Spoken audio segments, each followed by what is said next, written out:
Water.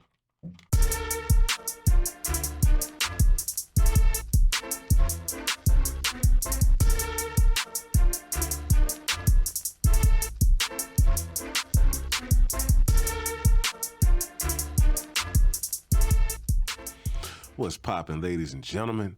We thank you for tuning into the Sports Life and Everything Else podcast, aka S.L.E.E.P, where sports, life, and entertainment collide.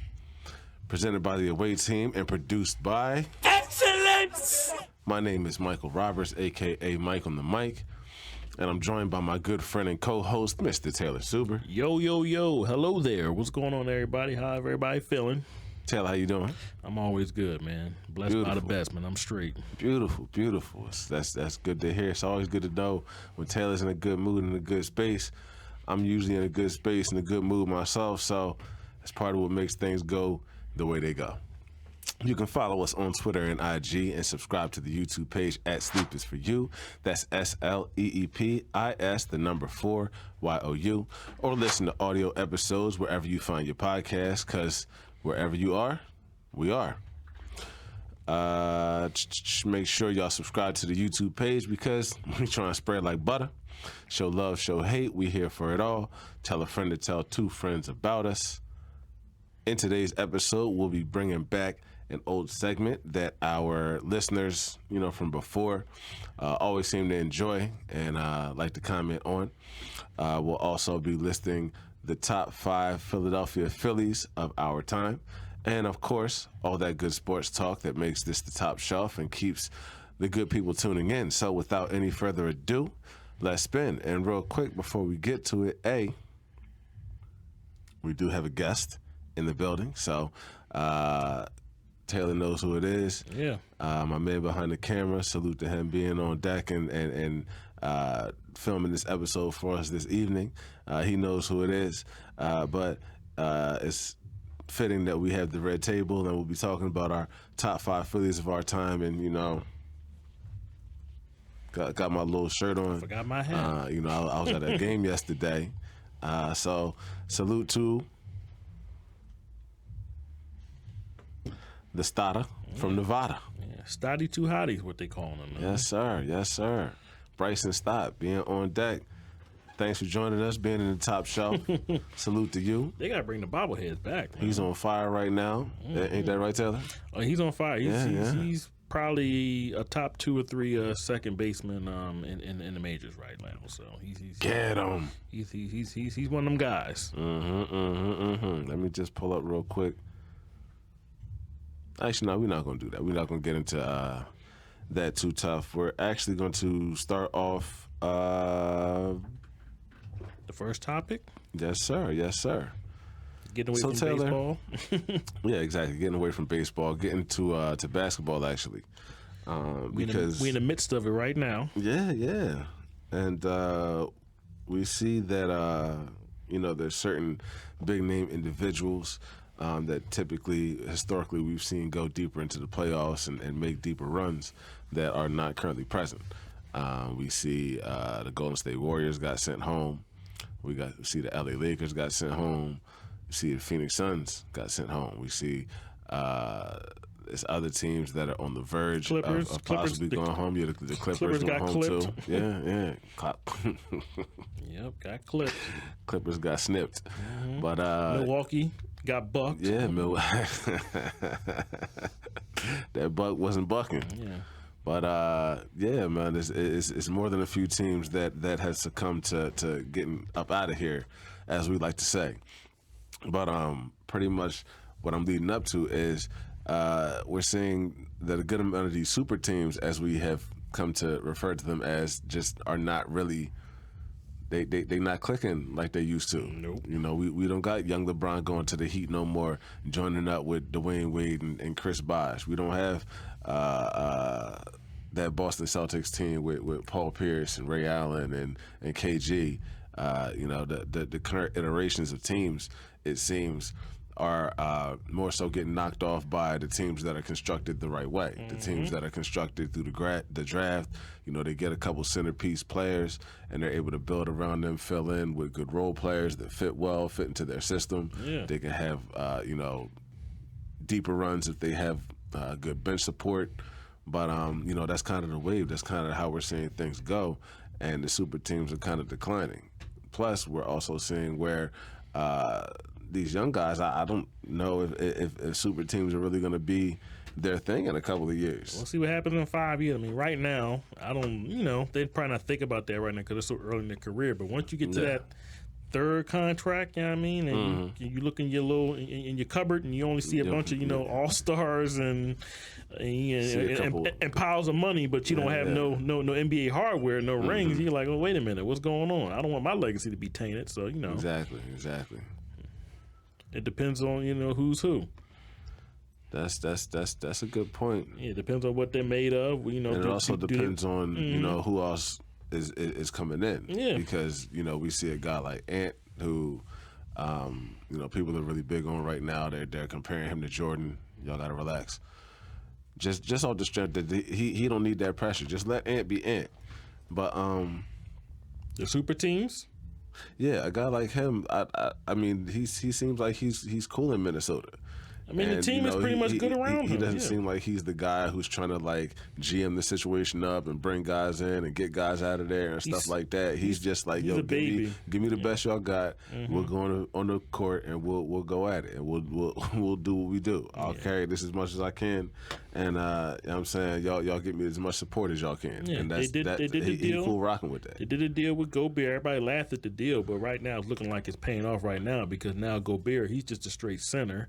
You can kind of get Karl Anthony Towns off that middle and kind of he can parade around and get his shoot on because that's kind of what they said he was when he came out of college. But now he's kind of getting back to that right now. And I had Ant who's just slashing. He can do everything. And you got an older, veteran Mike Conley point guard who can still move and still do something. I know he's banged up, but he's the he's the elder statesman. Got to be 36 or 37 years old. So yeah, the team is kind of balanced out pretty well. He's probably like a on the court type of coach on the floor. You know what I mean, to teach the younger guys and stuff like that. So Ant Edwards has like a good mixture of veterans and young guys and guys that are been in the league for 7-8 years but are still in the prime of their career. Like Gobert, I think he's like early 30s, and I think Cat's about 28 to 29 years old. So and you know what else he has? Yeah, what's that? He has clearly shown that he has a willingness to step into that leadership position and that leadership role. And all those guys have kind of given him like, yo, we want you to be the man. Like Karl Anthony Towns not trying to be the man. Like I had my chance. I mean, even though I'm still young, but I don't mind being a number two. A lot of these guys, they don't have that humbleness to be like, you know what? They kind of have it in Boston a little bit. It was kind of like, I don't think it was a problem, but I think that Brown is kind of taking a step back this year and kind of let Tatum do his thing. So you got some people just got to know where they fit at and stuff like that. Everybody can't be that number one alpha. So. But it kind of has to be a situation where that's the situation though, because you can't have people that's deferring back and forth to each other. That's something we saw the first year, referring back to LeBron going to the Heat. That's something we saw during that situation because LeBron was kind of trying to defer to D Wade, saying, this is your team, and D Wade was trying to, kind of. I think D Wade told him like, "No, bro, this is your team. This is I'm going to take the back. I'm taking the number two. That's ultimately you got to be the number one." Yeah, and I would salute to D Wade being the big brother that he is. I mean, do your thing, man. I know we came out in the same draft, but this is you. I got my ring. I'm trying to help you. You're going to be for us to win. We got to be number one. Don't worry about me getting mine. I'm gonna do my thing, and that takes a player like that who has that mindset to say, "Hey, man, I don't mind because wherever you go is where I'm gonna go." You know what I mean? So if we win, I win. If we lose, I lose too. So that's where the super teams kind of come into like why if they're going to keep going, who's going to be that guy that's going to say, you know what, I'm going to take a step back and let you cook. You know what I mean? In Phoenix, you kind of saw that. You never know who was saying that. KD's not really like a guy that's going to say that. He's going to go out there and do his thing. KD can walk on any team and get 30 and 13 or something like that on any team because you don't have to draw plays for him. Yeah. But is Booker going to be that type of guy that's going to take over? I don't know. And is Bradley Beal going to be the type of guy like, no, I can still go out here and score 30, 35 points. No one ever, I don't think anybody on that, none of those three guys ever say, you know what, I'm going to take the step back. That's the whole thing. Forget saying who's going to step forward. Who's going to step back and say, I'm going to take a step back and just work off of you. That's what it is. And I don't know if they ever did that before. Sometimes it's about who's going to step back. Who's going to step back. I don't know if they had that conversation with the L.A. Clippers. I don't know. Yeah. I don't know.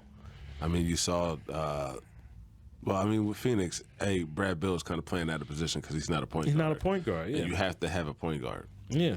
Have to have somebody that initiates the offense, somebody that can facilitate things and get other people involved. It can't just be one-on-one every time down the court because defenses can shut that down. Yeah, the Brooklyn thing, kind of the same thing.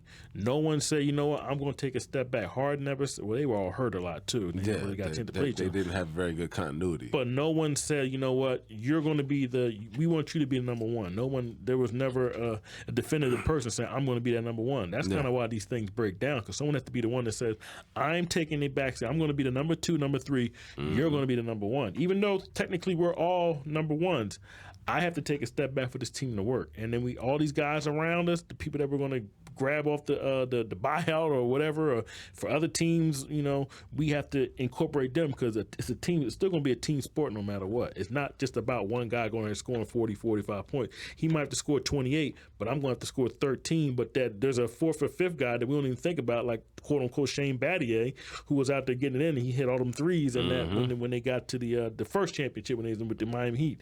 He's very, very important in that series, and so was Mike Miller. Yes, sir. Yes, sir. Guys that you don't even think about.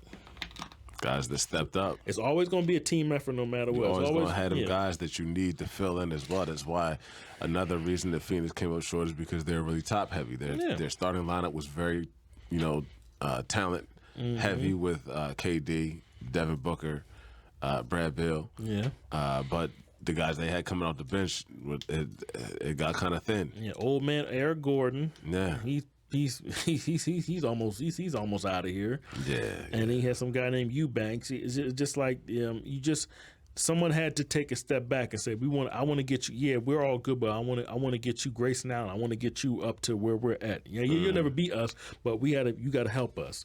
And I don't know if they ever did that. So, what do you think? Super teams you said that you think that they can still be a thing. Probably. Depending on how things shake out in the next couple of seasons. It depends on the player's mindset. So first of all, if a player is just getting constantly frustrated, because right now this is Ant Edwards. This is his first time within the playoffs where he actually has a chance. The last 2 years they were like barely getting in with the play-in. Exactly. If this let's just say if he just keeps getting in and not winning and stuff like that, that becomes tiresome, and then you might want to look other way. Well, maybe I can go here. Dame Lillard wanted to be loyal to Portland, but they just became trash. They were getting it. They got to the Western Conference Finals one year and they got swept by Golden State. Smoked out. So and now that Damian Lillard's 34 right now, 33, 34 going on it. It's kind of like, well, dang, my career is on the back end right now, so I got to try to get a ring somewhere. So it depends on what these guys think. Remember, when LeBron left, he was 25, and he had been disappointed in the playoffs the 6-7 years just back to back to back to back, and it ended up bothering him because he thinks he's so great. I have to go someplace else. I'm going to go with my friends, whether we knew what was going to happen or not. We was cool in the Olympics. We were cool when we all got drafted. Yeah. Just so happened that we all became free at the same time because we all signed quote unquote similar deals, and we all were going, and I think 2 of them took discounts. I forget who took the discount. So it was you're able to go to another team and do what they did. It was different when Boston did it because they were older. They were all over the age of 30. KG had got drafted. Not gotten a ring. Yeah, now not gotten a ring. KG was 18 years old. So when he was 30, he had put 12 years in. Paul Pierce, I think we were at the draft when he got drafted. We were at that draft day. Yeah. And at that time, he was at the stadium. Yeah, he was just turned 30. We thought the Sixers were going to draft him. And Ray Allen was older than all of them. He's 32, 33 years old, and he had been on Boston. I'm sorry, not Boston, the Bucks, and he went to Seattle, and he just was.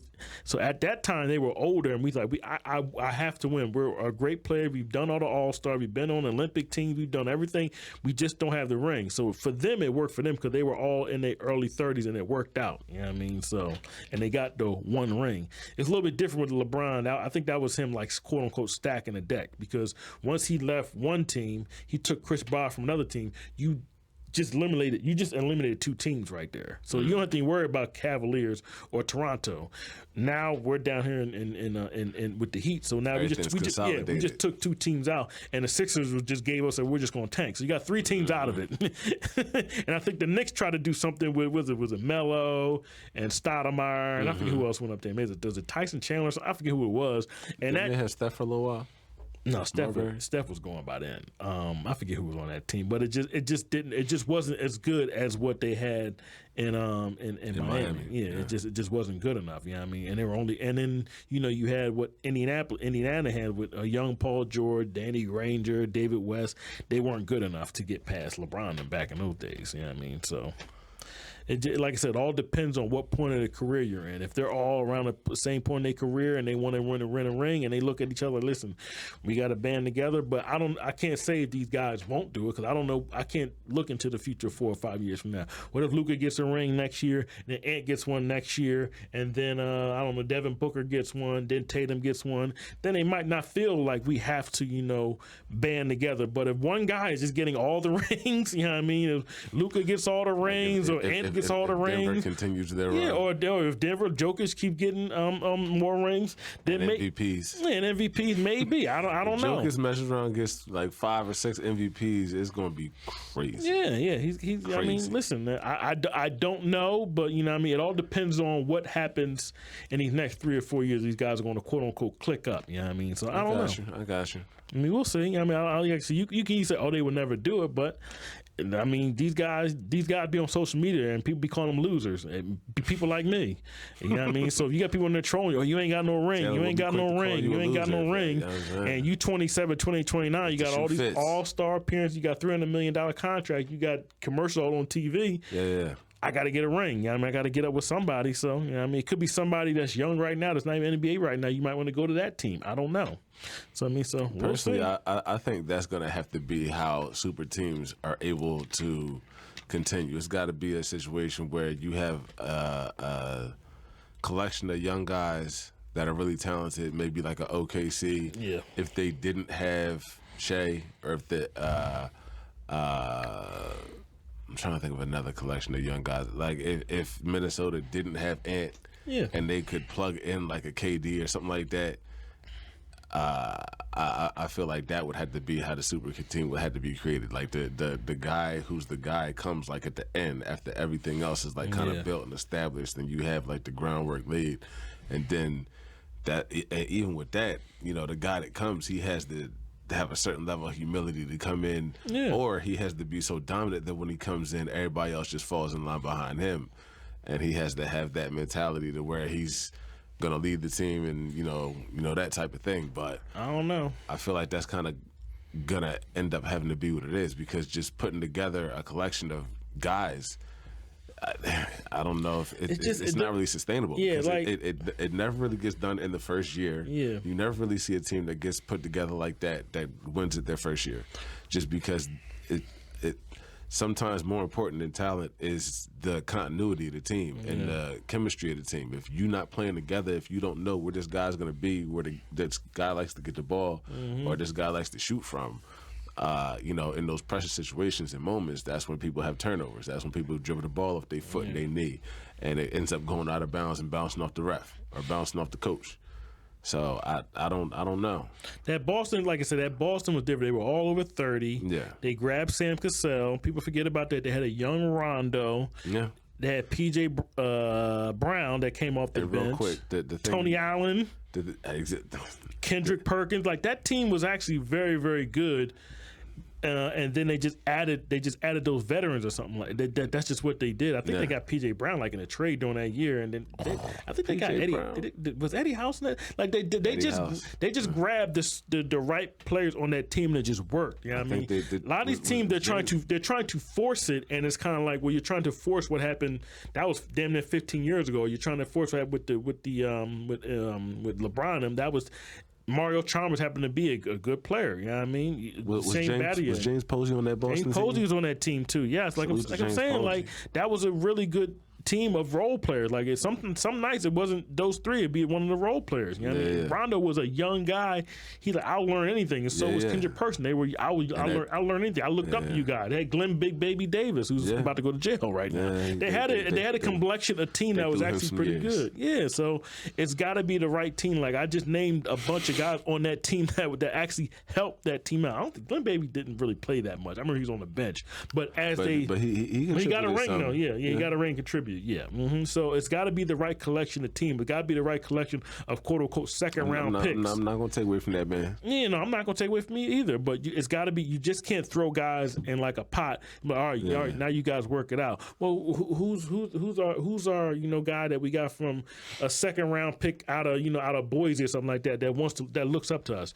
Just can't just grab guys and just throw them together and say you got 8 All-Stars, you got 13 All-Stars, you got 9 All-Stars, and you were the scoring leader 4 years ago. Here you go, and it doesn't work like that. Well, if the coach sucks. Well, if the coach don't have a lot of these coaches don't have no backbone, so they're not going to tell these players, hey, I need you to practice here on Friday. No, coach, I'm going out to the club. You know what I mean? Exactly. You know what I mean? So and everybody don't got that mentality where they want to go to the gym and really get after it to try to get after them rings. Like they perpetrate and act like they do on the cameras and say that they really trying to get after it, but at the end of the day, is you in the gym? Yeah. Is you working on that shot? Is you working on that handle? Is you working on that Boston, they defensive strategy? Is you all watching that film? Wanted a ring. Like watching that tape? Yeah, they didn't care. Doc Rivers got there. Exactly. We all wanted a ring, man. It was the perfect storm. That was what they wanted. At that moment in time to do that.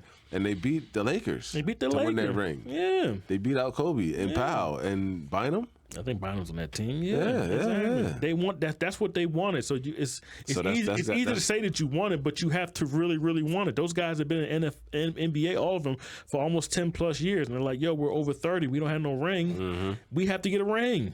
I want one." And they were on the same page. Pulling in the same direction. Yeah.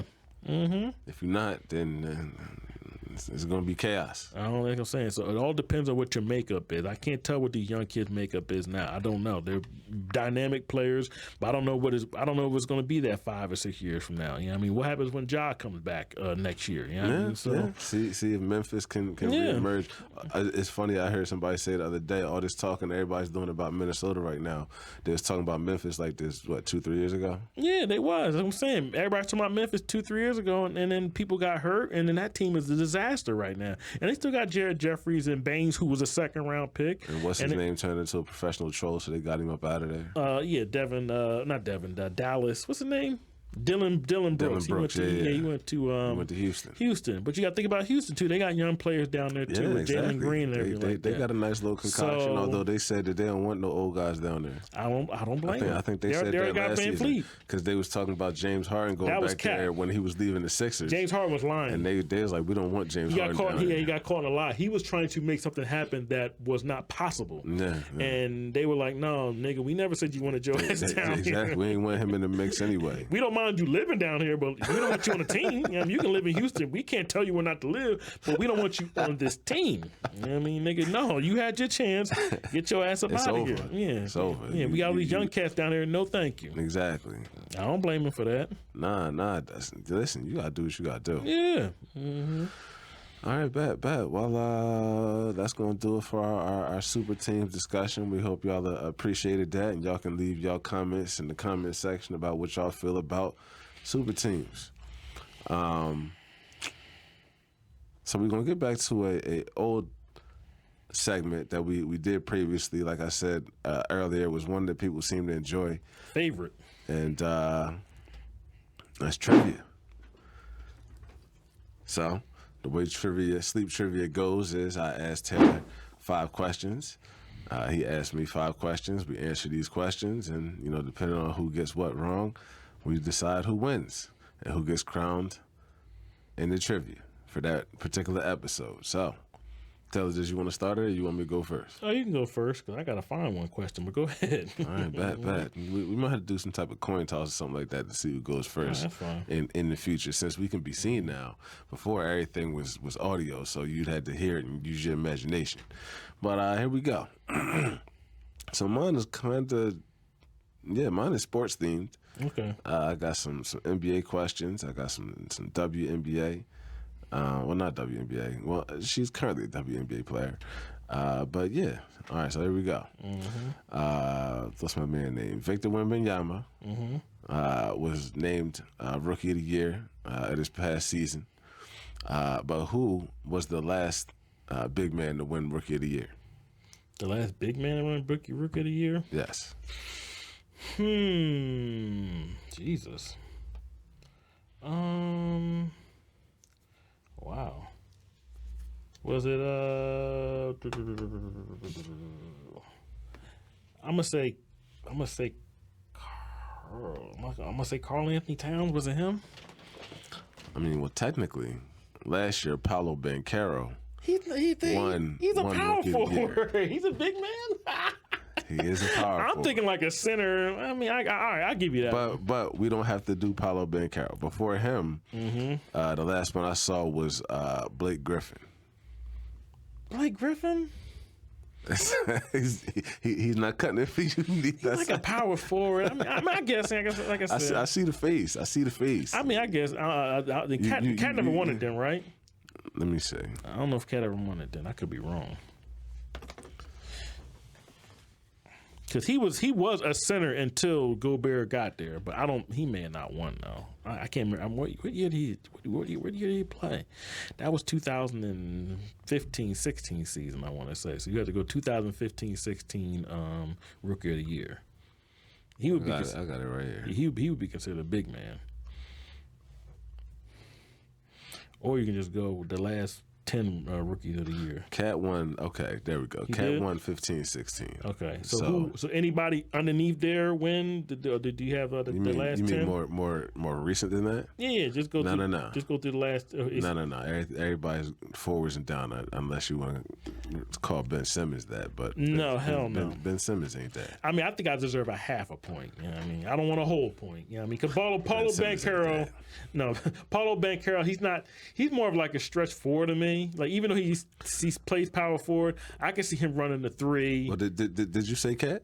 I said Cat. Okay, yeah, boom. Cat. Then you get that one. Ding ding. All right then. Yeah, Taylor I thought because when he first came in, he was a center. But when he played at Kentucky, he played with Cauley Stein, and Cauley Stein was the center. But when he got to Minnesota, he was the center. Willie Cauley Stein. Shout out to Willie Cauley Stein. That's a name I ain't heard in a long time. But he had a nice little NBA career, man. Then he was on the Sixers, and that was into him. Yeah. That was it. But yeah, he's more considered a big man because he's like 6'11". Yeah, I mean, if you're 6'10" and under, I don't really consider you like a big, even though you're big. No doubt. But 6'10" and plus, those are considered like centers back in the day to me. And it's the argument of well, that's not really that argument, but big man versus tall man. Yeah. But what was I about to say? Yeah, we got to do a top 5 Sixers last stops. Because the Sixers was the last stop for more than a few guys. Oh yeah, well Sixers always get people at the end of their careers. So that's what I'm saying. Bad kneecaps. We got to do the top 5 of the guys who the Sixers was their last stop. And I hate to see that. I hate when the Sixers. I think AK-47, his last stop was here. Remember? Exactly, and Andre Karolinko. We always get get for like a season. We always get people when they're on their last breath, legs, man. And the Sixers want to bring him in, thinking they going to pay him all kinds of money for one last hurrah. Andrew Bynum, we was his last stop. AI, they brought his ass back. They did bring him finished. Back. They thought he had one more run left in him. Oh, I can't wait. Salute to Chuck, man. Drew Holiday, he'll be on the team about 5 years. He'll bring his ass back. Drew, he just signed a deal too. He just signed a deal. For how long? For like a 3-year deal for like $80 million, something like that. Get that bag, Drew Holiday. I bang with Drew Holiday, bro. Up in Boston. And he's 34. He started with the Sixers. Yeah. You know what I'm saying? Yeah, but he's been two-way his whole career as far as like playing offense and defense at an elite level. He still does both up in Boston. And I just hope he gets himself another ring. Kevin Durant will be. Didn't he get a ring in Milwaukee with the Bucks? Kevin Durant will be on it. Kevin Durant. I hope at some point in time Drew gets himself another ring. Man. Salute to that man. He'll be on the Sixers in like 5 years. He'll be finished. That bald spot will be just bald. It'll just be. he'll have a hair right here, and all this right here will just be bald. I can see the billboards right now on 95. Kevin Durant is here. I said, nigga is old. Like he is washed. He damn near washed now. And called him washed. You did just say that he could walk in the gym and get 30 now, 13. 5 years from now, I don't know about that. Oh yeah. How many times have you seen basketball players ball and they just fall off and they just disappear? And you know what I hope? The fall off is crazy. I hope that the fall off with these guys that are still hanging around is not crazy. Yeah. I hope it's not wild because the internet's gonna eat them up. Yeah, well, we'll see. Y'all some savages. But we got love for y'all. Anyway. Number 2, who was the first guard to win Rookie of the Year? For this one, we got multiple choice for you. Okay. We got A, Earl the Pearl Monroe, B, Dave Bing, or C, Oscar Robertson. Robinson. Excuse Oscar me. Robinson. I'm gonna go with Earl the Pearl from Philly. It was C. Oscar Robinson. Oscar Robinson. Okay, Yeah. all right. Big O. Big O is the truth. Yeah, He's a yeah. hater too. He don't mess with the new generation at all. People gotta be who they are, right? Gotta do what you gotta do. All right, number 3. Who did Caitlin Clark surpass to become the highest scoring player in NCAA history? That's men and women, right? Yes, I think she passed Pete Maravich. that is correct. Ding, ding, ding. She passed Pistol Pete. Pistol Pete was playing with no 3-point line. Backspin follow through, man. Pistol Pete was the truth. Waka waka. Yeah. All right, so you're 2 out of 3 right now. Number 4. This is true or false. Number 4. Only one other 76er has won the Most Improved Player award other than Tyrese Maxey. Jesus. One other True or false? true or false? I'm gonna say false because I don't remember anybody else even winning this award. I'm gonna say false. That is true. It's true. So who else won it Once before? upon a time, I think it was back in like 92 or 93. Dana Barrows I was just about to say Dana Barrows. won Most Improved Player in Really? a Sixers jersey. Oh, most improved. Most oh, improved, Okay. yes. I wouldn't have got it anyway. I thought you were talking about the word he just wore with like some type of humanitarian. Oh no! That's that award's not that old. I don't Oh, believe. okay, all right then. But most improved player, I remember Dana Barrows back in the day. Okay, Yes, sir. I Yes, sir. would've We got remember that. Dana Barrows. Yeah, he was nice, man. All right, One time All Star, Dana Barrows. All right, so number 5 is kind of like a toss up for you. Give me 3 players other than Jokic who have won at least 3 MVPs. Salute to Jokic for winning his 3rd. So we're gonna go with Will Chamberlain. No, I'm sorry, not Will Chamberlain. Moses Malone. Yep. What's the name? Got like 7 of them, or 6 of them. Kareem Yep. got a bunch of them. Yep. And of course MJ. Yeah. And Will Chamberlain was right. He has 3 too. Yeah. Oh, yeah, it's right. Okay, all right. You just killed one of my questions, so I got 4. That was one of my questions too. Word. For extra credit, can you give me one more person that has more than 3 MVPs? Doesn't Magic have 4 or does he have 3? Magic has 3. 3. So Magic got 3. I know this is a connection because 2 of them are played for the same team. There's 2 Lakers, 2 Sixers. So I said Will Chamberlain, right? Yeah, but he only has 3. He only has 3. Moses Malone has 3. There's only 2 other guys that have more than 3, and you said Kareem and Michael. Kareem and Michael. Man, I'm trying to remember. He says, I should know this too. It's on my phone, but I don't want to cheat. 2, 1. I can't remember. LeBron James Oh yeah, LeBron. and Bill Russell. Bill Russell. Yeah, okay. They both have 4. Okay. Well, Bill Russell was just a maniac. He was winning everything. Gotta be who you are. Do what you do. And Bill Russell got busy on that basketball court. So, swing it over to you, and ultimately you got 3 out of 5. Okay, all right. All right, so I'm gonna start easy, and then we'll go down. You actually took one of mine, so I don't even know if do I have? Well, So does that mean I just get that point? Yeah, you just get the point. Yeah. Chill. Yeah. All right, so we're gonna start off easy. I probably asked you this before, but I'm gonna ask you with it. No, I don't think I asked you this before the last time we did this show. All right, so in the Bad Boys movie, one of your favorite movies, Yes, sir. just give me Will Smith and Martin Lawrence's their character's name in the movie. Marcus Burnett and Mike Lowry. There you go. That's the one. See, I like to start off easy. Just real quick to let everybody know, because I've never said this before. When I say refer to myself as Mike on the mic, that's kind of like a little homage to that movie, because there is a scene in that movie that you will remember because you're familiar with it as well. Yep.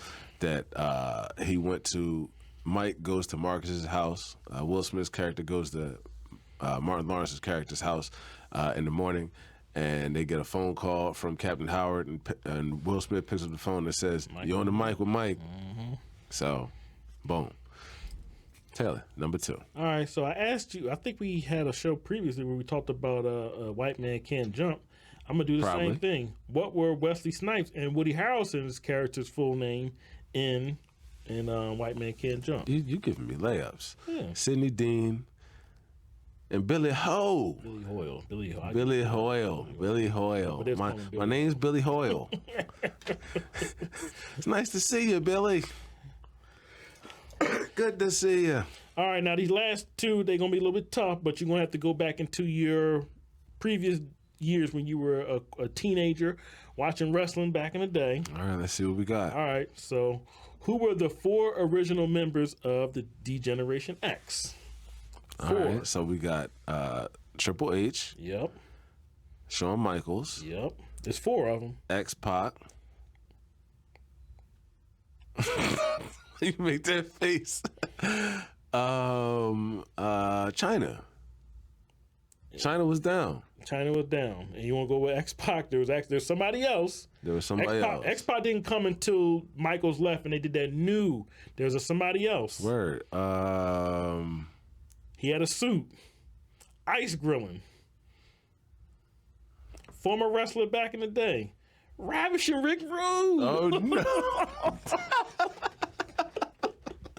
I thought you remember because my man had the suit on. He would just be ice grilling. Ravishing Rick Rude got hurt. Rick Rude. Now, that's the Das Wonder kid I just did. But he never. Ravishing Rick Rude used to have a reckless dance too, and he just used to talk crazy. Yeah, but he got hurt in like the early 90s. They brought him back in to be like, and he was like the one holding the briefcase. I forgot that. And he was just like, he just had this ice grill. Yeah. So it was those two. Then China, then Ravishing Rick Rude came. Yeah, and then once Shawn Michaels got hurt and they had to get him up out of there, they brought in X-Pac and they brought in the Road Dogg, Jesse James. Yeah, that's But Ravishing Rick Rude was an original member before they went to where they went to now. Yo, man, that's wild. You bringing out names? Yeah, that was a name. All right, and now here's my last one. This one's gonna be tough, but you're gonna have to think with your brain because you should know this. All right, so I'm not going to say the one guy you might not know, but you should know the other two. All right, so Roman Reigns held the title for like damn near 3 years for the WWE/WWF, what you want to call it. Mm-hmm. There's 3 other guys that held it longer than him. Now I'm not going to expect you to get the first name because he held it for like damn near 5 years. But the other 2 you should know, and we watched them wrestle. And I can give you hints for one of them. And I can give you, and the other one you should just know. You got to get these 2. So who are these two? Get these 2. You have to get these 2 because when I say a name, you're gonna be mad. Like, I know this. One you should know. He's the most famous wrestler we've ever seen in our whole lives. So who was he held it for the longest? The Rock. No, not The Rock. No. What? Remember back in The Rock never held the title that long. Okay, then we thought Roman Reigns had it for 3 years. These guys had it for. Then it's got to be Hogan. There you go. Hogan's one. Okay. Can you get the other one? So it's only one other person? There's 2 other. You're not gonna get the other one. Oh God! I'm just telling you right now. You're not. Is this people from when we were younger, like children? Both of the names starts with B. I'll give you that. So you gotta get one of the 2. Is this when we were like children? One we never saw wrestle, but you know his name, and the other one we saw him wrestle, and he had a buzz cut. When I say his name, you're gonna be pissed. With B. Why is the only name I have in my head British Bulldog, and I know it wasn't him? No, it wasn't him. He never held the title. He never was champ? He was Intercontinental champ. He never held the World Fest. Oh, what's my man's name? Brock Lesnar. No, not Brock Lesnar. You're Bob Backlund. Bob Backlund. Bob Backlund was the true Backlund. Bob Backlund. Yes. Are you kidding? Bob Backlund. Bob Backlund held the title for like 4 or 5 years. Bob Backlund. Yo, now the number 1 guy was Bruno Sammartino. I knew he wasn't gonna get that. Okay. He held it for like damn near 7 years back in like the 60s, and I think he held it 2 different times for like 6 or 7 years, and another time for like 4 years. What was Bob Backlund's finishing move? The crossface chicken wing, man. Exactly, my man. I was gonna tell you that West Side Gun and just choke you out. had that name choke you out, but. Yeah, but Bob Backlund had that joint had it for a couple of years. That's wild. That's real wild. Yeah, Salute to Bob Backlund. Well, if I saw Bob Backlund, I don't think I ever saw Bob Backlund wrestle. I think so. When we started wrestling, he was still wrestling. As a matter of fact, Diesel beat him to get the belt. Diesel beat him in like 10 Word? seconds. Yeah, so the ding, ding, ding. Diesel kicked him in the chest, power bombed him. 1, 2, 3, and that was it. And after that, all you saw was Bob Backlund doing like promos and stuff. He didn't wrestle, but that was it. But it was over. But that's who he beat. That's who he beat to get the belt. He kicked Bob Backlund. Yeah. You can Google it. Yeah. Diesel's championship. The match was like 9 seconds. I'm gonna have to check that out, man. Ding, ding, ding. Oh my God. Anybody out there, yo, if you could send me that clip, I would very much appreciate it. Yeah. I hope we got wrestling fans that watch the show because we do talk wrestling a little bit. We do some top 5 wrestlings and little stuff like that. I'm old school wrestling. The new stuff I don't get down with it so much no more. But I think I mentioned this on the show. I was at WrestleMania. I wasn't inside because it was in Philly, but I was at the tailgate outside in the parking lot. Shout out to my homie Kyle and my man Alo. His birthday is around right now, so salute to him.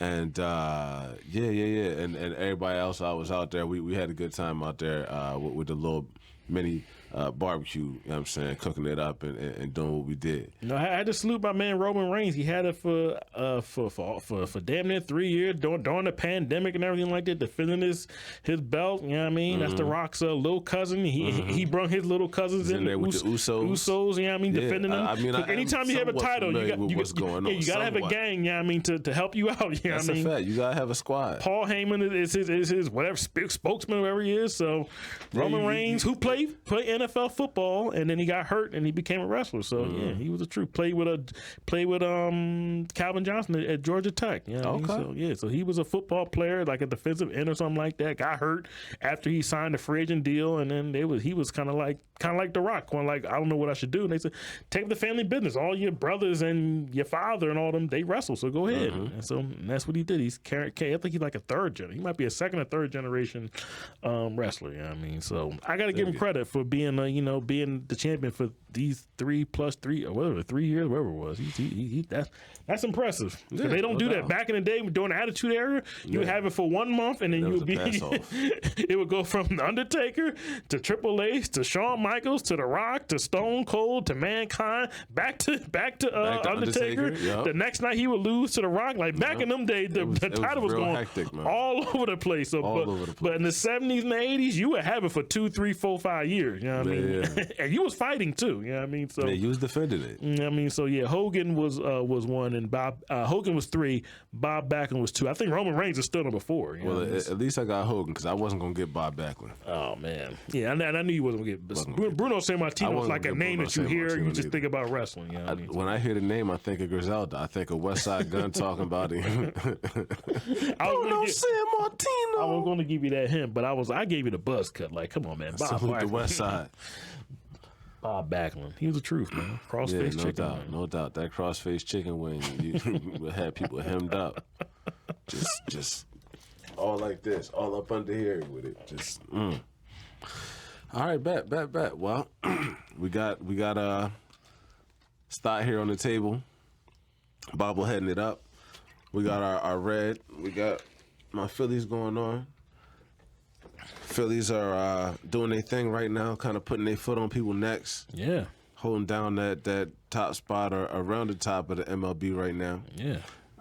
So we've never done I don't believe we've done top 5 Phillies of our time. I don't think so. I don't think so. If y'all did, y'all can tell us and tell y'all doing repeats. Yeah. We'll criticize ourselves. No doubt. If you want to go back, check out them old episodes, or if you remember we did it before, definitely throw us a comment. Let us know, y'all bugging, y'all redoing it.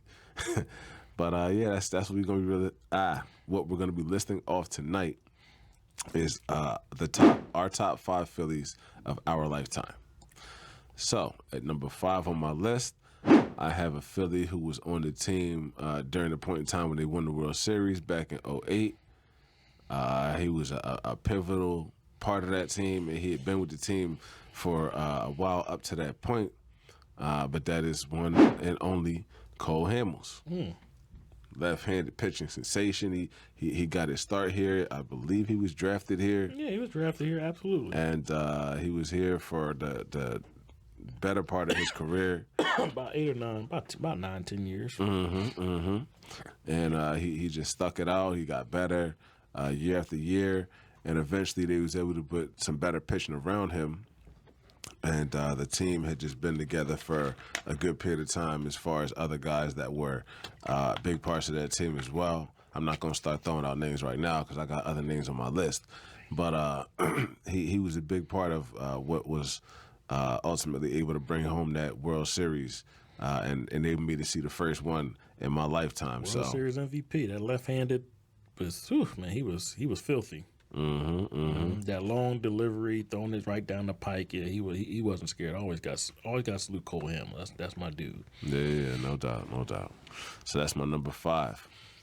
Number 4, I'm gonna take it to a more common player. He's actually playing on the team right now, and he's a dude that just when I say that he's a dude that just got swag, you gonna know exactly who I'm talking about. But Nick Castellanos. Castellanos, yeah, my man, he gets some solid hits, he gets some solid home runs, and when he's in a bag and he's really on a heater, he's somebody that you fear when you go up there as a pitcher and you got to throw it down the pike to him. So yeah, that's my number 4 guy, and he was brought here from another team, correct? Yeah, he came from the Reds. Yeah, he Exactly. had a good year the year before. Then he had a horrible. Didn't have a good year this first year, but the last year he had a good year. This year he's starting off kind of slow, but I think he'll end up picking it up eventually, hopefully. Guess what? He's starting off slow, and the team is still humming. Still getting it in. You know So what I mean? think about when So he it's not gets it hurting the popping. team. Yeah. Think about when he gets that bat swinging, and he starts knocking that thing out the park. Yeah. He starts knocking in some doubles and some solid singles and all that. Stop it! It's about to get real red, man. Whew. Number 3, I gotta take it back to the old team, and I gotta give a big salute to the one and only Shane Victorino. Okay. He was outfielder, correct? Yeah, center fielder. Yeah. Yeah, center fielder. He was solid. He held down that center field for a little while. He was also on that World Series team, and I just really liked what he did during the period of time when he was here with the Phillies. He was a very big contributing factor to some big wins, and I just remember his energy and his presence during those periods in time. So. The Flying Hawaiian. Exactly. Tell anything about Shane Victorino for you? Victorino was nice. I think they had him out in the corners at one point, and I forget who they traded. They moved him out to center. He never missed a beat. He was always good, and he always played hard. And he was a top of the lineup too. So when whoever was batting, top, he would be second. If he didn't bat second, he bat first. And he had a nice bat. He got more than one ring too. After he left the Phillies, he went up to Boston, helped him get a ring up there too. So he was a I always like Shane Victorino. They got him like in the Rule 5 draft. So it's like one of them things where you go into the draft, you go to the minors, you can go back, you can re-enter the draft. And they redrafted him. I forget where he was originally drafted from, but I always liked Shane Victorino. He had to get out the mud, and he ended up being a really good player. He always hit for average too. He always hit like over 280, which is what you want to do in baseball. That's big money. Left-handed guy, yep, dope. He's a really good player. Yes, sir. So number 2. He was number 2, wasn't he? I think he was number 2. Yeah. Because you had what's the name was number 5 was who was 5? Well, I know 4 was Castellanos. 5 was Cole Hamel. 4 was No, Castellanos didn't play back then, but. But Castellanos was Castellanos. I'm talking about in your list. You just my list. Yeah. No, Victorino's number 3. Number 3? Yeah. Hamels was 5. Castellanos was 4. Oh, okay. Victorino's 3. Okay. All right. I'm going too fast. I thought you said number 2. Okay, so number 2's coming up now. Exactly. I got you. All right. Sorry. Number 2, he played on the same team as Victorino and Hamels. He got a ring with those teams. He had been with the team for a while at that point in time. He went through years when they was trash, and he was like one of the only stars on the team. He was one of the only people of color on that team for a while, and that's Jimmy Rollins. Oakland's finest. Jimmy ain't played, man. Jimmy had he developed his game to a point where he just could get hits, man. He just could hit it right in that spot, right over the shortstop's head, or right in front of the center fielder or the right fielder, or right up that first base line. Like he got that sweet spot for a couple of seasons where he was just on point. MVP. Exactly, he got himself an MVP. Yeah, and he had that crazy hip streak. I remember that. Exactly, he did have a crazy hit streak, and he was stealing them bases. Yeah, and I remember right before that, he was so trash that he was like at the bottom of the lineup, and they were, I don't know what they were going to do. I don't know if they were. I don't think they could trade him because he was just so awful, and he got himself out. So they started moving him up the lineup because he would get, and then eventually he went, because when they first grabbed him, he was a top of lineup guy, but he went through like a 2-year slump where he was just trash. You can look at his numbers and say like, oh, he was like batting 220. And was he another homegrown guy they drafted? Yeah, him, they right? drafted him when he was like thought. 17 or 18. He got to the Phillies when he was like maybe 20. I mean, he had the braids and everything. Started off good, went through a slump like while Pat Burrow was doing all. Pat Burrow was the star, and he was just basically batting 7. They just didn't know what to do with him. They couldn't trade him because there nobody. That's how bad he was. And eventually, he worked his way back up and and then by the time they got good, it was perfect. And then he got their hood streak, and he kind of got them back into his career. His career is crazy. Like, if you look at the numbers, he's one of them guys that had a real arc on his career. Matter of fact, I think he hit like 208 or 209 one year, which is awful for a major league player like of his caliber. Yeah, I mean, so he was down the dumps. He was almost out of the major league, because they won't trade. They'll just be like, listen, man, you just got to go. They won't even cut you. They just say, listen, we're just not gonna put you on the team. They kind of did that with Scott Kingery. So you got to go. Yeah, your services are no longer needed in this establishment. Yeah, but what he did, that was pretty solid. He was always the leader of that team. I give him that. No doubt. All right, I'm gonna round out my list with my number one guy. He's a guy who came here through the course of his journey. He did not start his career here, but it was like when he came here, you could kind of feel something was kind of bubbling a little bit. Something was kind of like developing a little bit. And I feel like his first season was kind of rough. And then he just kind of turned it around, and he became a guy that not only the city embraced, but you could tell he embraced the city. And he just really like embodies like the spirit of Philadelphia fans and of like Philadelphia sports culture, and just that gritty, like trying to go out and get it. And obviously he's not from here, but my man Taylor was just telling me before we started the show, he's from the same place my man Stott is from, not far from there, and that's Bryce Harper. And when it gets into September, October, those postseason games, when he comes up to bat, man, it's like, yo, everybody in the stadium gets on their feet, and it's like a buzz in the air. It's like you're just waiting to see if he's going to be able to crack one. And he delivers. My man is real clutch. He did it this past off season. Unfortunately, they wasn't able to finish the job and get the ring. But as we can see this season, they cracking right now. Yeah. As KG and Paul Pierce would say, they cracking when it comes to that baseball field. So that's my number one guy, Bryce Harper, man. He's if you could take Philly and wrap it up and turn it into a baseball player, I feel like he would be it. You know what I'm saying? He's a guy who switched from the position he was at to first base. People don't just switch to first base. He came in as a catcher too. Exactly, like. Then they put him out in the outfield. He was pretty good, center and out in the corners. Well, he center for a little bit. Then went out to the corners, and then when he had that arm injury last year, they just said, "Well, listen, you can play DH." He said, "Well, listen, I'm going to come back and play because I don't just want to occupy just one position of DH because I know all these guys need breaks. So I'll go out to the first base because Reese Hoskins was hurt. I'll go out there and play there. Never played it before. End up playing. He played very, very well, and he's playing well this year at first base too. Because if you're a baseball player and you're a quote unquote athlete, you can pretty much play anywhere on the baseball field. So he went to first base. He was probably going to end up being a first baseman as he got older, and he plays it pretty well. You know what I mean? So if he was still DH, who wouldn't we be able to have? Well, the thing is, once you're Kyle Schwarber, you don't want Kyle Schwarber out in the outfield because Kyle Schwarber's he's not an outfielder. He's the guy to go up there, you know what I mean, and just hits it out the park. Smacks you know what I mean, he can occasionally play in the outfield, but last year he was playing outfield way too much, and they didn't want him out there like that when they signed him. They want him to be the designated hitter. Yeah.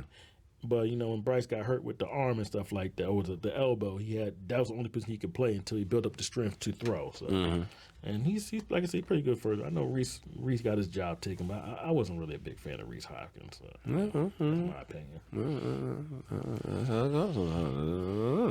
Yep. So we're gonna swing it over to Taylor, and he can list off his top 5 Phillies of our lifetime.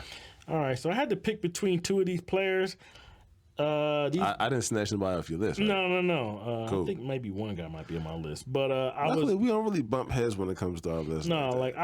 but these two guys were outfielders for the Phillies, and one played on one side, one played on the other.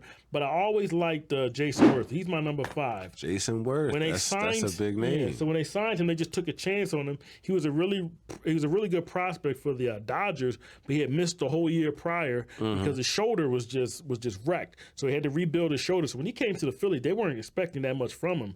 But he gave them swag. He had over 100 RBIs, I think, the year that they won the World Series. The World Series. But he was always just like a threat to just get. He was like hit batting like 5th sometimes. He was never like batting 3rd or 4th. He was kind of like getting, and he was that he would keep the rally going. So if you got a bunch from the big piece and everyone else, he would be the 5th guy. He was like, oh, I'm not done yet. I can get hit with 2 outs. So I always liked Jason Worth, and he always played a really good outfield. And he always had the crazy hair, kind of like what Marsh has right now. So, Jason Worth, a good player, and then he went to Washington, signed a big free agent contract there, and and Bryce Harper kind of looked up to him as like a veteran. He was kind of like the guy that Bryce Harper looked up to. He still talks about in his day about how Jason Worth kind of like made him be a quote-unquote professional because he looked up to him. You know what I mean? So, Jayson. Yeah, so I'll give it up to Jason Worth. I think he still comes to the Phillies things when they honor players. He's around the Phillies now, even though he signed a big deal with Washington.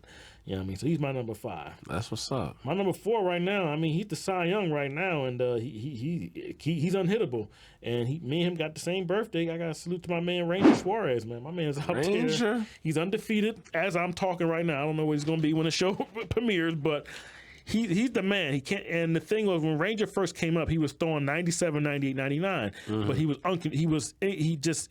was no control. He would throw it, but it would be all over the place. So once they told him bring the miles per hour down, be around 92, 93, 94, but try to get in that strike zone. And he took that out of the breaking pitch, and now he's one of the better pitchers in the last couple of years. And the crazy thing, when he gets into the playoffs, I kind of feel that they don't let him cook because he's a left-hander and they don't want guys getting third looks at him. But when he gets to the playoffs, he hasn't really been hit like that. He hasn't been smashed in the last couple of playoffs they've been in. So I like Ranger Suarez, how they converted him from like a bullpen guy to I think a couple of years ago, so we're just going to start him. And look at him right now. He's one of the best starters right now. He's going to get a big bag this year, whether it be from the Phillies or someone else. It's hard to find a quality left-handed starter, so I'm going to give a salute to my man, Ranger Suarez. Young man's out there pitching his ass off. You know what I mean? Ranger don't play no games. He's my guy, and I like Ranger. I like his demeanor. He's never too shook. He doesn't have really too many games where he just gets blown up. I think I've seen him maybe one time get hit around, but I've never seen him just get annihilated like some of these pitchers you see nowadays. You know what I mean? You haven't seen him get fried like chicken? No, I don't. Like if he gives up a couple of hits, he can.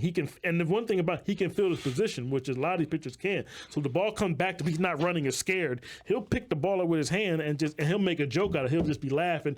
He'll throw it over, and because he's a really good fielder. He probably should win a Gold Glove for fielding his position because he's really good at it. A lot of these pitchers, they get out of the way when the ball gets to him. Not him. He's not afraid. Good money.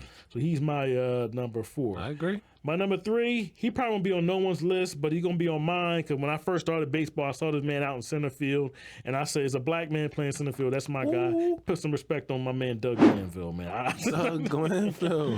He was skinny as hell, and he probably had no power in his bat, but Doug Glanville used to play a really good center fielder. So that's kind of like my personal flavor. I used to like a guy that would just roam the outfield and get everything. You know what I mean? You had to worry about nothing. You know what I mean? So Doug Glanville back in the 90s and stuff like that. I always liked him. So when I was coming up as a kid, I liked watching him play. No doubt. You know what I mean? My number 2 is similar to Mikey.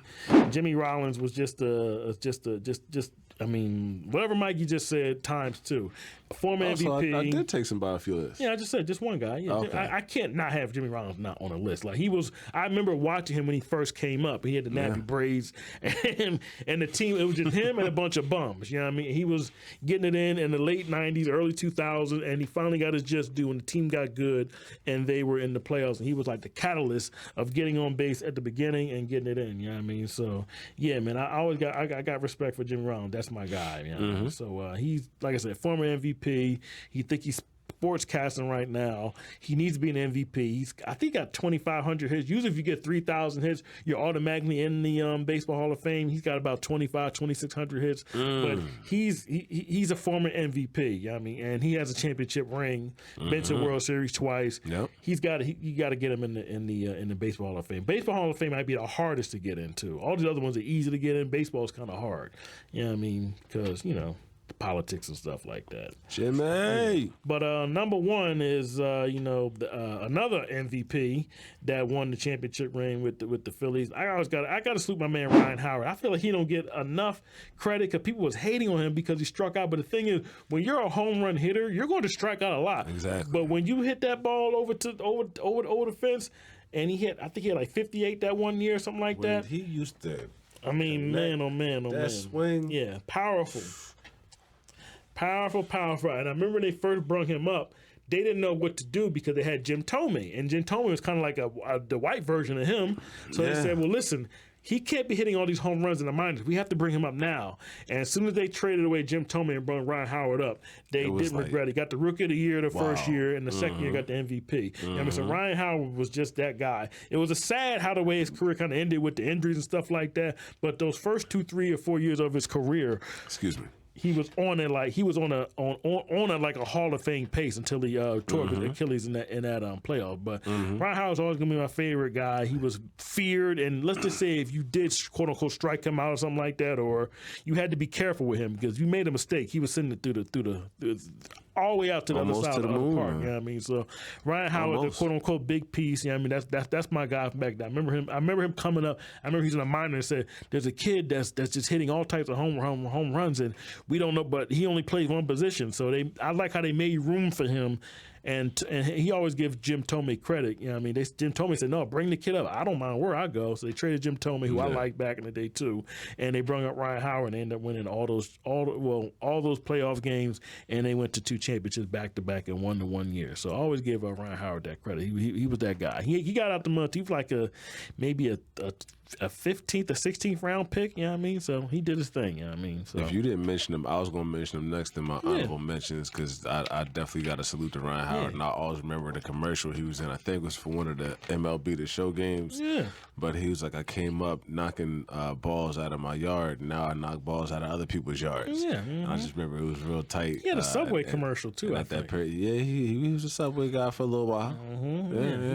He got like his money and everything. He kind of went out not in the best way because, like you said, he had that Achilles injury and he just never really came back. As strongly after that as we would have wanted him to. Philly fans, we a little demanding.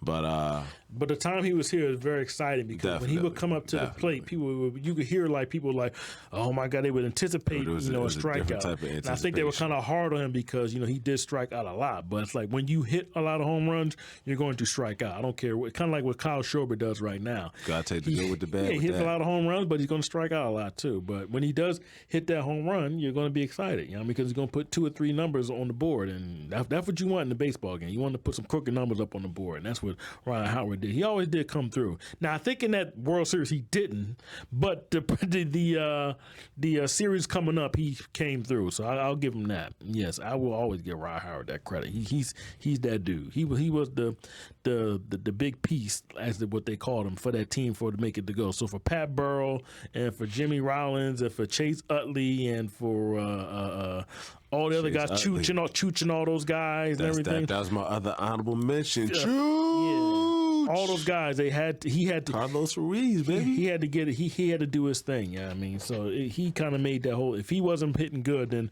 nobody was hitting good. So I always gotta give Ryan Howard that credit. Definitely. No doubt. Mm-hmm. All right, cool. Well, that's going to close out our top 5 list for this week. We hope you guys liked it and appreciated it. And again, this is our personal top fives. This is not who we think are the top 5 Phillies of all time. That's a different discussion for a different day. But this is our personal top 5 people that we enjoy watching the most during the period of time when they're playing or while they're playing now. So, Taylor, that's going to be that. We're going to end out this show with T's thoughts. What you got to share with the people this week? Nothing. I was reading a story, so people be thinking that we just local, but I can read stories from all over the place. And I heard about remember the running back in the day used to play for the Panthers, Deshaun Foster. Remember him? Mm-hmm. Number 20. Well, he is the head coach of UCLA right now after Chip Kelly left to be the offensive coordinator at Ohio State, which is weird. You leave a head coach and got to become an offensive coordinator. That's probably because of that transfer portal and stuff like that. He probably said, I don't want to deal with these kids no more. But salute to Deshaun Foster, because I read that he hired a whole black coaching staff, except for like maybe one coach who's like maybe a tight end coach. I think it's one of the new hires or kid. But the whole staff is either black or Hispanic. So I like how people are doing stuff, and he's not getting front page something like that. He's kind of behind the scenes doing it. So I know Deion gets all the shine and stuff like that, and Nick Saban's who used to be. But I like how Deshaun Foster, who is like a former NFL player, he was an assistant on the team. He got the job and he hired nothing but black coaches. So instead of saying, it's not fair, he just said, I'm just going to quietly hire a bunch of new coaches on this team. Some of the coaches are very, very young, but they're all quote unquote black or Hispanic. I think he has one of them was a former Eagle. Oh, Eric Bieniemy is the offensive coordinator. You know what I mean? So so that's why I got it. Eric Bieniemy that was just in Washington. Yeah, just in Washington, was with Andy Reid. He's offensive coordinator. So they're bringing up quote unquote young coaches underneath them so they can go on. So sometimes what you have to do, you have to be the catalyst and just start it. Like stop complaining and crying about, we're not getting a chance. If I'm a black man, I'm going to hire. No offense to anybody white, but I got to hire my people. I got to set them up. So maybe 5-10 years from now, they might get a job someplace else. Exactly. Everybody knows what happened with Nick Saban, with Bill Belichick grabbing up Nick Saban. He grabbed him up like 2 or 3 different times. You know what I mean? You saw how his career kind of panned out. You know what I mean? So you saw what John Gruden did with all these coaches right now that are coaching, all over the place. They're always talking about Sean the coaching McVay trees. And the McDaniels. NFL or NBA. He grabbed up a bunch of guys. You know what I mean? Didn't matter if they was white or not. He just grabbed a bunch of guys that looked up to him. Tree. Yeah. So I salute Deshaun Foster being a former NFL player and seeing like, I'm just going to do it, and I'm not going to get no recognition for it. That's beautiful. So start growing your own black trees, baby. I'm gonna give it up to him. All the way out there in L.A. That's his alma mater. That's the school he went to. So they say, man, listen, do what you got to do, man. Hire whoever you want to. We just trying to win games out here. So salute to Deshaun Foster out in L.A., UCLA. So that was it. You know what I mean? Okay. All right. Cool.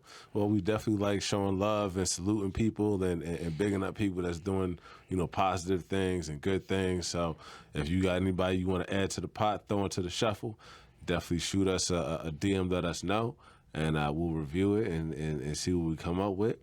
But that's gonna do it for this episode for this week. We appreciate y'all for tuning in, checking out what we got to say, what we got to talk about. You can follow us on X and IG, or subscribe to the YouTube page. And subscribe to the YouTube page at Sleep Is For You. That's S.L.E.E.P. IS4YOU. Listen to audio podcasts wherever you get your podcasts, whether it's Apple, Spotify, TuneIn Radio, iHeartRadio, Podbean, which is our home host site. Salute to Podbean. Samsung Podcast, Stitcher Podcast, wherever it is that you get your podcast and you listening to it, you can listen to us. Also, I missaid this in our last episode. sleepisforyou.com is no more as far as being connected to us. It is now sleepisforyou.net. Crazy story. We had sleepisforyou.com, as you know. Previously, that was the hub for all things sleep related. But when things went down for us a little bit back in August and we kind of went offline for a little bit, the website went offline as well. And this Chinese company swooped in and snatched it up. Okay, all right. Well, I don't know if they're Chinese, but they're Asian in some way, shape, or form. If you want to check it out, be aware with your phone, because they might mess around and hack you or something like that. But, yeah, sleepisforyou.net, not sleepisforyou.com. sleepisforyou.net. That's going to be the new hub for all things sleep-related. And, again, make sure you check out our merch site, sleepisforyou.printify.me. That's S.L.E.E.P.I.S, the number 4 Y-O-U, just like our follow name, .printify, that's P-R-I-N-T, like you printing something out, I-F-Y, .M-E, as in me. And, yeah, we got a couple of nice pieces up there if y'all want to check it out, support what we got going on, grab some merch, show it in your streets, show it in your neighborhood, show it on your job. We appreciate the love. Again, comment, like, show love, show hate. Definitely subscribe. And, yeah. Taylor, anything else? Same as you said. Like and subscribe, everybody. Appreciate y'all for watching and listening. All right. Well, that's going to do it for us this week. Y'all be safe out there. Have a good week. Water. Excellence! Yeah.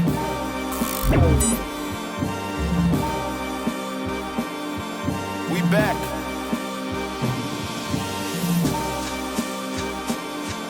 Yeah.